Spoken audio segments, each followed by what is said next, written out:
மாமா மாமா என்ன மாப்ள? மாமா ஒரு பயங்கரமான ஹாப்பி நியூஸ். என்ன ஹாப்பி நியூஸ்? பாட்டு பாட போயிருக்கல நம்ம சுவாதி பாட்டு போட்டியில ஜெயிச்சிட்டாலாம். அப்படியா? அட அது மட்டும் இல்ல மாமா, அவ பாடின பாட்டு இன்னும் ஒரு மாசத்துல டிவில வரப்போதா.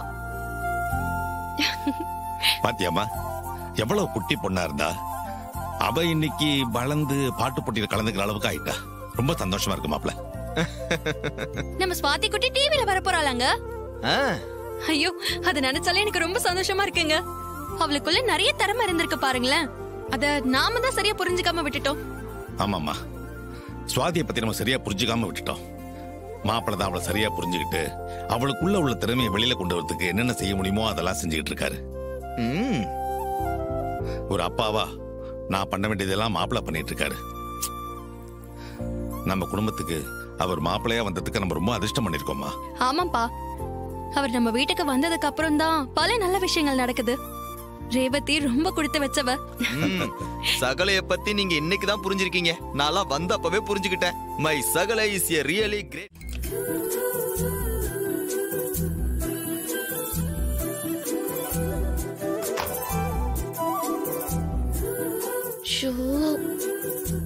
என் காதல எப்படியாவது சொல்லணுமே.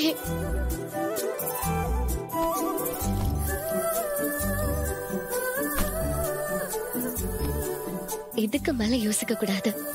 கண்டிப்பா நம்ம மனசுல இருக்கிறத சொல்லிடணும். கொஞ்சம் பயமா தான் இருக்கு. என்ன என்ன சொல்லணும் உனக்கு? சொல்லவே மாட்டேங்கிற. என்ன விஷயம் சொல்லு. அது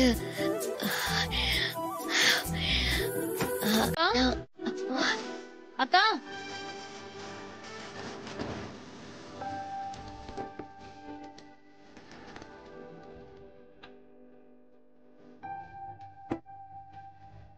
என்ன? நீ வரதுக்கு லேட் ஆனதுனால நானே உன் ட்ரெஸ் எல்லாம் பேக் பண்ணி எடுத்துட்டு வந்துட்டேன்.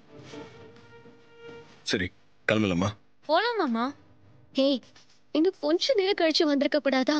அதுக்குள்ள வந்து காரியத்துக்கு எடுத்து கேடி. செங்கல்பட்டுல என் லவ்வ சொல்லலாம்னு நினைச்சேன். கடைசி வரைக்கும் சொல்ல முடியாம போச்சே. அக்கா என்னக்கா யோசனையில இருக்க? வாக்கா போலாம். வரேன். அப்படி என்ன செஞ்சார் அவரு? அவன் ராஜா சேதுபதியோட பேரங்கிறத மறைச்சு நம்ம எல்லாரையும் ஏமாத்திட்டு இருக்கான். அது புரியாம அக்கா நீங்க எல்லாரும் ஏமாந்துட்டு இருக்கீங்க. செத்து போனாலே அந்த அபிராமி, அவதான் அந்த டிரைவரோட அம்மா. இவன் தான் அவங்க அம்மாக்கு கொல்லியும் வச்சான்.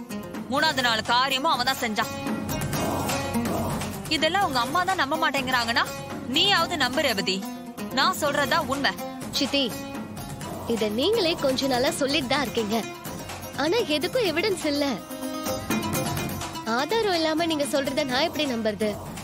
ஏதாவது எவிடன்ஸோட சொன்னாதான் நம்ப முடியும். உனக்கு எவிடன்ஸ் தானே வேணும்? இப்ப நான் குடுக்கறேன், அப்பயாச்சும் நம்பு. ஆதாரம் இருக்கா? என்ன ஆதாரம்?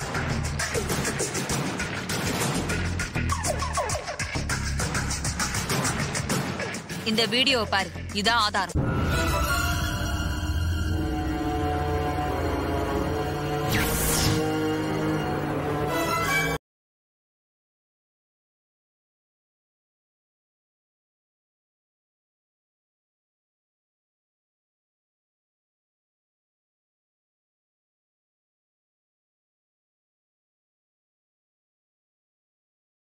அப்பயும் என்கிட்ட இருக்கு, பாக்குறியா?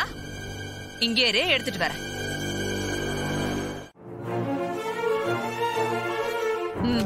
இத பாரு.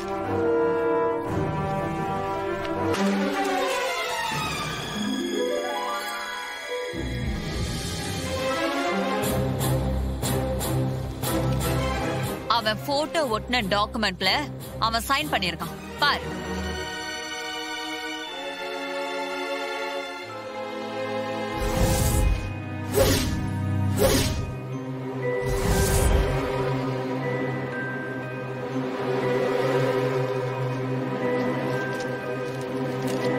இங்க பாத்தியா? அருணாச்சலம் அபிராமி. இந்த ஆதாரம் போதுமா இல்ல வேற ஏதாவது வேணுமா? சித்திக்கு எப்படி இந்த டீடைல்ஸ் எல்லாம் கிடைச்சது? வீடியோ டாக்குமெண்ட்னு எல்லாம் பக்கவா கையில வச்சிருக்காங்க. இதெல்லாம் அம்மா பார்த்தா கண்டிப்பா ராஜாவை வீட்டை விட்டு துரத்திடுவாங்களே. இப்ப என்ன பண்றது? என்ன யோசிக்கிற? ஆ, இப்ப அவன் யாருன்னு உனக்கு நல்லா புரிஞ்சிருக்குமே. இனிமே அவனுக்கு சப்போர்ட் பண்றத நிறுத்திக்க. அக்கா இன்னும் கொஞ்ச நேரத்துல வந்துருவா.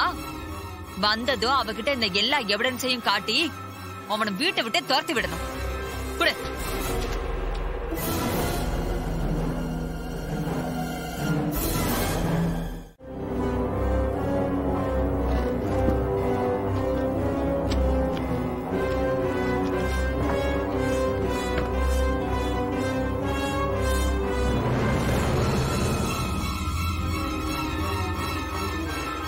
சித்தி சைலண்டா கார்த்திக் எதிரா இவ்ளோ வேலை செஞ்சிருக்காங்களே.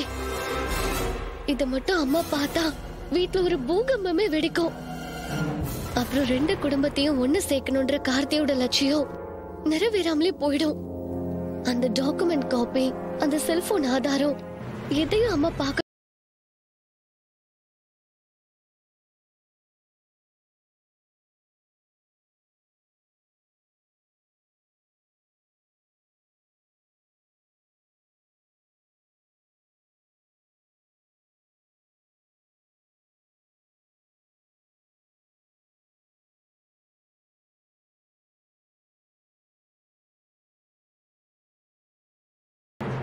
எப்படியாவது டாக்குமெண்ட் எடுத்து அழிச்சிடணும்.